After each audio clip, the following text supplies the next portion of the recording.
Hello दोस्तों, कैसे हैं आप। आपका स्वागत हमारे चैनल पे। दोस्तों आज हम आपके लेके आए हैं क्लास 12 के जीव विज्ञान अध्याय 2 मानव जनन की फुल नोट्स की आपको दोस्तों एक एक बारीकी से हम समझाएंगे तथा इसकी नोट्स भी आप साथ साथ हमारे साथ लिखते जाइए। दोस्तों आइए शुरू करें। शुरू करने से पहले दोस्तों अगर वीडियो पे आप नए हैं तो लाइक कीजिए तथा चैनल को सब्सक्राइब कीजिए। आइए दोस्तों शुरू करते हैं। दोस्तों पहली हेडिंग है दोस्तों मनुष्य में लैंगिक जनन की परिघटनाएं। ठीक है ना दोस्तों। इस मतलब मनुष्य में लैंगिक जनन की कौन कौन सी घटना है वो दोस्तों हम देखेंगे। तो पहली घटना है दोस्तों, पहले पॉइंट में ऐसे आप पॉइंट बना के लिखिएगा। युग्मक जनन या युग्मकों का अर्थात पुरुष में शुक्राणु तथा स्त्रियों में अंडाणुओं का निर्माण। ठीक है ना दोस्तों। अब दोस्तों अगली पॉइंट है युग्मक स्थानांतरण वीर्य सेचन अर्थात मादा में जनन पथ पर शुक्राणु वीर का स्थानांतरण।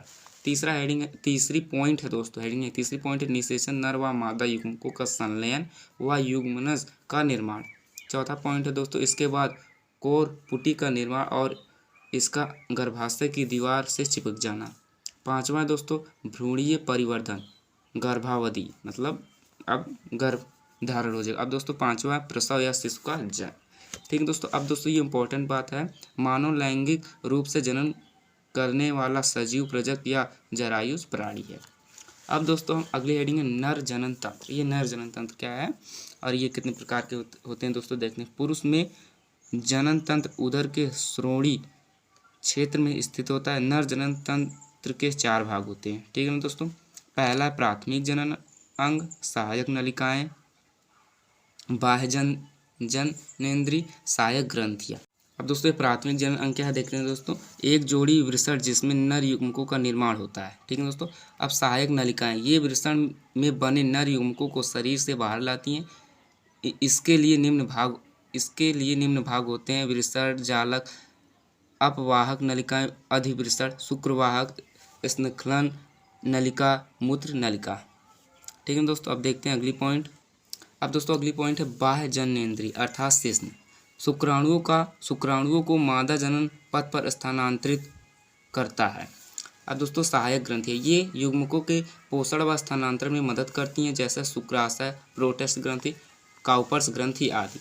अब दोस्तों मानव जनन अंग के प्रकार। मनुष्य में जनन अंगों को 2 प्रकारों में बांटा गया है। पहला है प्राथमिक जनन अंग और दूसरा द्वितीय या सहायक जनन अंग। अब दोस्तों पहला देखते हैं प्राथमिक जनन अंग जिसमें वृषण। प्राथमिक जनन अंग जिसमें वृषण है। वृषण नर के मुख्य जनन अंग होते हैं। ये अंडाशय ग्रंथियां अंग है। ये अंडाकार ग्रंथिल अंग है जो उदर गुहा से बाहर वृषण कोश में स्थित होते हैं। वृषण कोश के अंदर दोनों वृषण बंद रहते हैं। वृषण कोश के भीतर बीचों बीच में एक पेशीय अंडकोश विभाजक पट होता है जो वृषण कोश को 2 भाग में बांटता है। दोनों में एक एक वृषण होता है। वृषण कोश ताप नियंत्रण का कार्य करता है। प्रत्येक वृषण लगभग 4 सेंटीमीटर लंबा व या 2 से 3 सेंटीमीटर व्यास की संरचना है। वृषण का आकार उम्र के साथ घटता है। वृषण एक तिहरे संयोजी ऊतक आवरण से घिरा रहता है। इसे वृषण खोल कहते हैं। ठीक है दोस्तों। अब दोस्तों ये इंपॉर्टेंट बात है, हाथी तथा व्हेल में वृषण उदर गुहा में ही रहते हैं। वृषण में जनन कोशिकाओं में शुक्र जनन द्वारा शुक्राणुओं का निर्माण होता है। अब दोस्तों सहायक जनन अंग जिसमें नलिकाएं और इसमें नलिकाएं में अधिवृषण। ये लगभग 6 मीटर लंबी पतली तथा अत्यधिक कुंडलित नलिका से बना होता है। यह अति कुंडलित होकर लगभग 4 सेंटीमीटर लंबी चपटी कोमा के आकार की संरचना बनाती है। इसका कार्य वृषण से शुक्राणुओं को शुक्रवाहिनी में पहुंचाने का मार्ग देना, स्खलन से पहले शुक्राणुओं को संचय करके पोषण प्रदान करना तथा निषेचन के बाद शुक्राणु का परिपक्वन करना है। ठीक है दोस्तों, ये अधिवृषण के बारे में। अब दोस्तों इसमें ये पहला था। अब दोस्तों ये हो गया दूसरा। अब दूसरा देखते हैं शुक्रवाहिनी। यह लगभग 40 सेंटीमीटर लंबी कुंडलित नलिका होती है। यह वृषण नाल से उदर गुहा में पहुंचकर मूत्रवाहिनी के साथ फंदा बनाती हुई थैली जैसी संरचना शुक्राशय में खुलती है। ठीक है दोस्तों। अब दोस्तों तीसरा पॉइंट है स्खलन वाहिनी। शुक्राशय में निकलकर दो छोटी पतली भित्ति वाली वाहिनियाँ प्रोस्टेट ग्रंथि से होकर मूत्रमार्ग में खुलती हैं, जिन्हें स्खलन वाहिनियाँ कहते हैं। अब दोस्तों मूत्रमार्ग, चौथा पॉइंट है मूत्रमार्ग। मूत्रमार्ग लगभग 20 सेंटीमीटर लंबा होता है। 20 सेंटीमीटर लंबा होता है मूत्रमार्ग। मैथुन अंग शिश्न से होता हुआ आगे की ओर शिखर पर स्थित मूत्रजनन छिद्र द्वारा बाहर खुलता है। मूत्रमार्ग में मूत्र, शुक्राणु, शुक्राशय, स्राव, प्रोस्टेट तथा काउपर्स ग्रंथि के स्राव बाहर निकलते हैं। अब दोस्तों शिश्न, यह मनुष्य के बाह्य जनांग का प्रतिनिधित्व करता है। यह बेलनाकार नर मैथुनांग है। इस पर त्वचा का पतला आवरण होता है। ठीक ना दोस्तों। अब दोस्तों ग्रंथियाँ, निम्न ग्रंथियों के स्राव जनन प्रक्रिया में सहायक होते हैं। ये ग्रंथियाँ निम्नलिखित हैं। पहला दोस्तों शुक्राशय, ग्रंथियों में शुक्राशय, यह मूत्राशय के पीछे स्थित एक द्विपालित थैलीनुमा रचना है या संरचना है। इसकी भित्ति ग्रंथिल होती है जो चिपचिपा द्रव स्रावित करती है। यह द्रव वीर्य अथवा शुक्राणु द्रव का लगभग 60% भाग बनाता है। अब प्रोस्टेट ग्रंथि, प्रोस्टेट ग्रंथि में एक द्रव स्रावित होता है जो वीर्य का 25 से 30% भाग बनाता है। मूत्राशय से निकलकर मूत्रमार्ग प्रोस्टेट ग्रंथि से गुजरता है। कुछ व्यक्तियों में वृद्धावस्था में प्रोस्टेट ग्रंथि फूलकर बड़ी हो जाने से मूत्र त्याग में बाधा उत्पन्न हो सकती है। अब दोस्तों काउपर्स ग्रंथि क्या है ये देखते हैं। मनुष्य में एक जोड़ी काउपर्स ग्रंथि पाई जाती है। ये ग्रंथि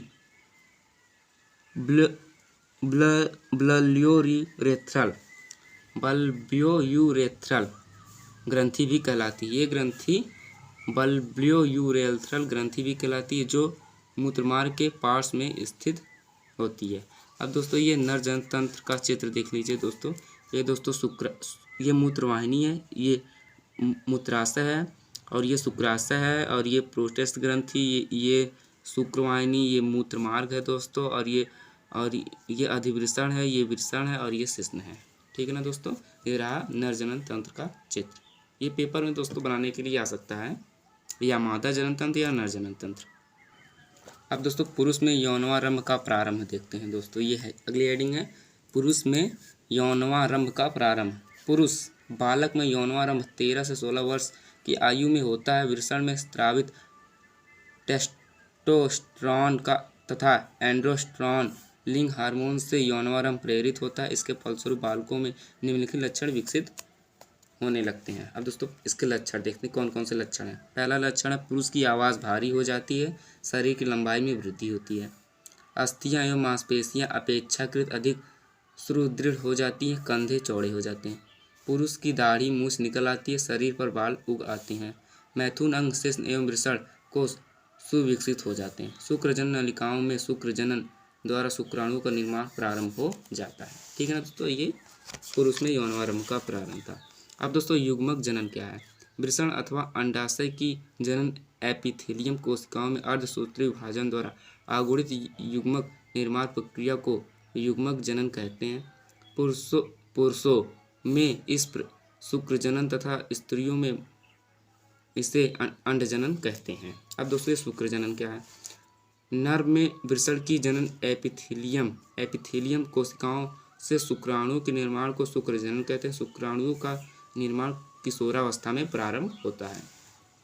अब शुक्राणु क्या है। शुक्राणु एक विशिष्ट दीर्घाकार पुच्छ युक्त कोशिका है जो एक पोषण तरल में वीर्य में रहती है। यह नर युग्मक है जिसका निर्माण शुक्राणु जनन कोशिकाओं के अर्धसूत्री विभाजन से होता है। वीर्य में शुक्राणु होता है।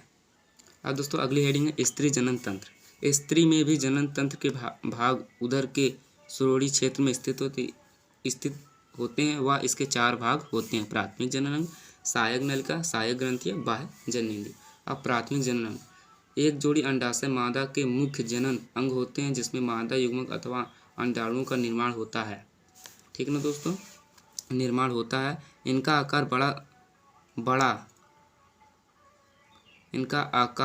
इनका आकार लगभग 30 सेंटीमीटर लंबा व 2 सेंटीमीटर चौड़ा, 1 सेंटीमीटर मोटा होता है।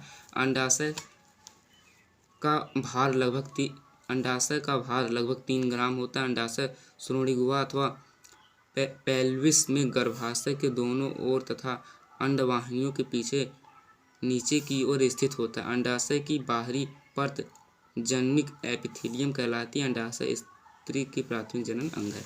अब दोस्तों सहायक जनन अंग, जनन तंत्र के ऐसे अंग जो जनन प्रक्रिया में सहायक करते हैं सहायक जनन अंग कहलाते हैं। अंडवाहिनी, गर्भाशय तथा योनि सहायक जनन अंग है।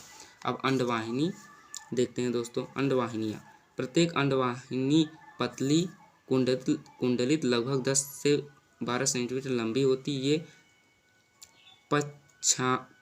पश्चामाभिकीय नलिकाएं कोशिकाओं के समीप तक फैली रहती हैं। अंडवाहिनी आगे की ओर बढ़ कर गर्भाशय में खुलती है। अंडवाहिनी का मुख्य कार्य अंडाणुओं का भंडारण एवं पोषण करना होता है। अब दोस्तों ये देख लीजिए, इम्पोर्टेंट है। अंडवाहिनी को फैलोपियन नलिका भी कहते हैं।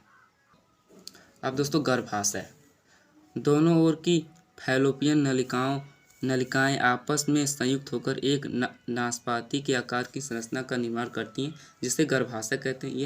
यह एक लगभग 8 सेंटीमीटर लंबा, 5 सेंटीमीटर व्यास तथा 2.5 सेंटीमीटर चौड़ा खोखला पेशी अंग है, जो श्रोणि गुहा के मध्य में स्थित होता है। इसका भार लगभग 30 से 40 ग्राम होता है। यह अत्यधिक लचीला होता है। गर्भाशय का ऊपरी चौड़ा खोखला भाग त्रिभुजाकार होता है तथा गर्भाशय का काय कहलाता है। गर्भाशय की भित्ति में 3 स्तर होते हैं। बाह्य स्तर पेरीमीट्रियम, मध्य अरेखीय पेशीय स्तर मायोमीट्रियम तथा भीतरी स्तर एंडोमीट्रियम कहलाता है। अब दोस्तों अगली हेडिंग है योनि। यह लगभग 8 सेंटीमीटर लंबी नलिका रूपी संरचना है। इसकी भित्ति पेशी होती है। यह स्त्री का मैथुन कक्ष है। योनि को जन्मनाल भी कहते हैं, क्योंकि यह भ्रूण को जन्म के समय गर्भाशय से बाहर निकालती है। अब बाह्य जनांग, स्त्री के बाहर जनांग में योनिच्छद, जघन शैल, बृहद भगोष्ठ, लघु भगोष्ठ, भग, सेफ सम्मिलित हैं। इन सभी को सम्मिलित रूप से भग कहा जाता है। अब दोस्तों सहायक ग्रंथियाँ देखते हैं। सहायक निम्न ग्रंथियाँ जनन प्रक्रिया में सहायक प्रदान करती हैं। अब इसमें है पहला स्तन ग्रंथियाँ। स्त्री के वक्ष स्थल पर एक विकसित उभरी स्तन ग्रंथियाँ होती हैं।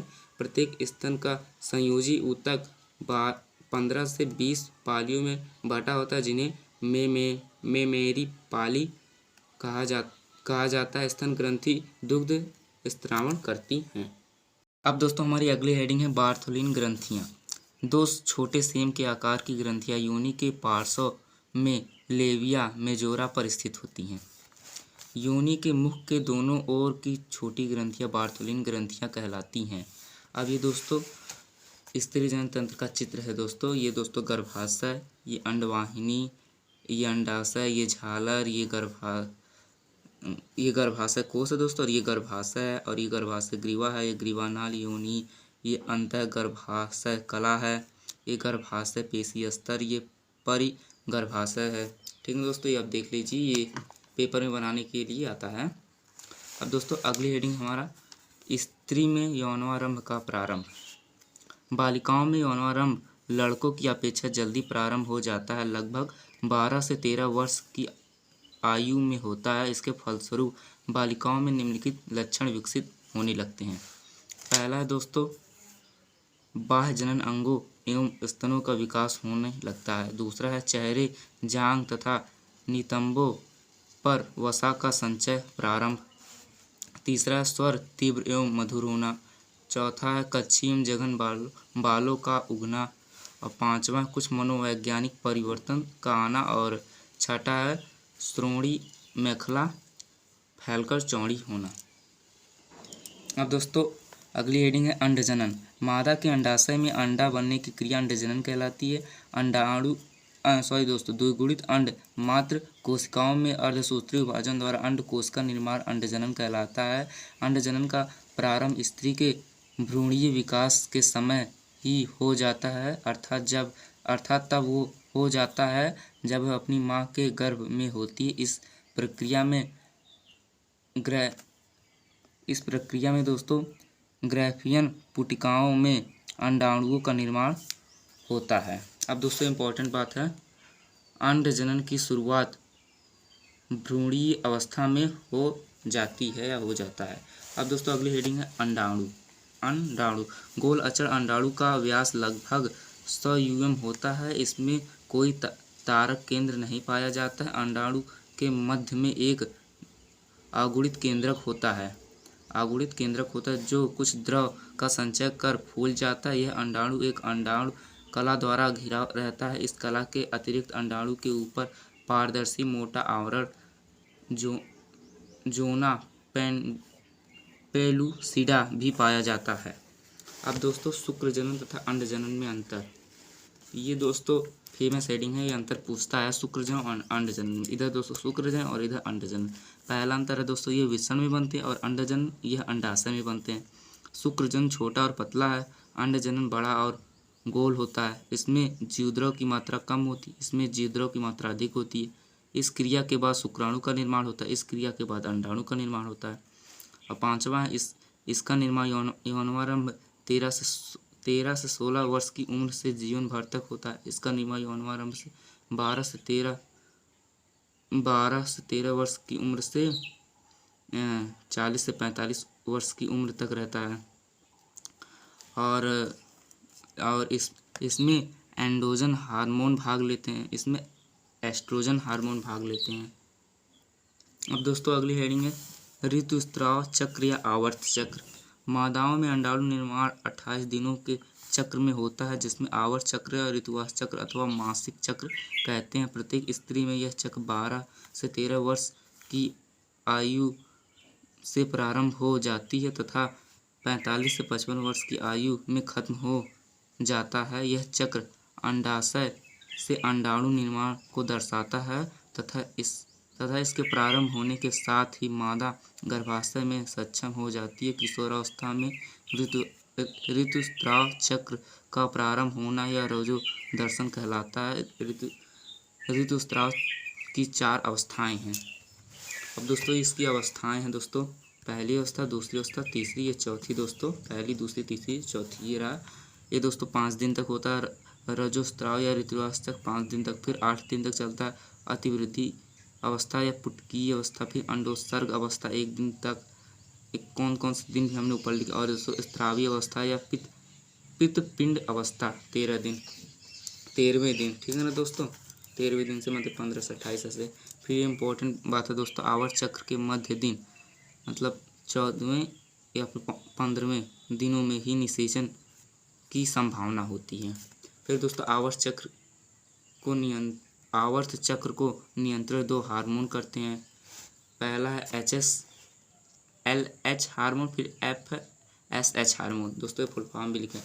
अब दोस्तों अगली हेडिंग है निषेचन। ये निषेचन क्या है दोस्तों, जब नर तथा मादा युग्मकों का संलयन होता है तो द्विगुणित का निर्माण होता है। इसी क्रिया को निषेचन कहते हैं। अथवा मानव में नर व मादा युग्मक मादा के शरीर में संयोजन करते हैं, इसे निषेचन कहते हैं।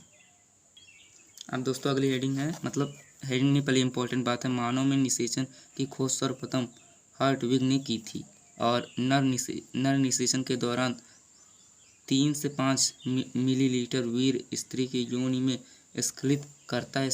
इसमें 20 से 30 करोड़ शुक्राणु होते, किंतु इनमें से केवल 100-200 शुक्राणु मादा के द्वितीय अंडक में के पास पहुंचते हैं। मतलब 20 से 30 शुक्राणु होते हैं किंतु 100 से 200 तक ही पहुंचते। अब दोस्तों निषेचन का महत्व। अब निषेचन का महत्व क्या है। पहला महत्व, इसके फलस्वरूप युग्मनज या जाइगोट में गुणसूत्रों की संख्या 2 गुनी हो जाती है। और दूसरा, अंडे की परिधि में पुनः परिवर्तन होता है, जिससे अन्य शुक्राणु निषेचित अंडे में प्रवेश नहीं पाते। तीसरा, निषेचन के फलस्वरूप उपापचय क्रियाओं की गति में वृद्धि होती है। और चौथा है, ध्रुव कार्यों के बनने से अंडाणु कोशिका में जो कोशिका द्रव की कमी होती है वह शुक्राणु के कोशिका द्रव द्वारा पूर्ण हो जाती है। और पांचवा, निषेचन लैंगिक जनन का वह पथ है जो द्विगुणित अवस्था की पुनर्स्थापना करता है। ठीक है ना दोस्तों। अब मानव में लिंग निर्धारण, अब ये अगली हेडिंग है दोस्तों। प्रत्येक मनुष्य में 46 गुणसूत्र पाए जाते हैं, जिनमें से 44 ऑटोसोम तथा एक जोड़ी गुणसूत्र या दो गुणसूत्र लिंग गुणसूत्र होते हैं। पुरुष तथा स्त्री में लिंग गुणसूत्रों का यह जोड़ा एक दूसरे से भिन्न होता है। पुरुष में लिंग XY तथा स्त्री में XX होते हैं। मनुष्य में लड़के अथवा लड़की का होना इन्हीं लिंग गुणसूत्रों पर निर्भर करता है। X गुणसूत्र मादा निर्धारक और Y गुणसूत्र नर निर्धारक होता है।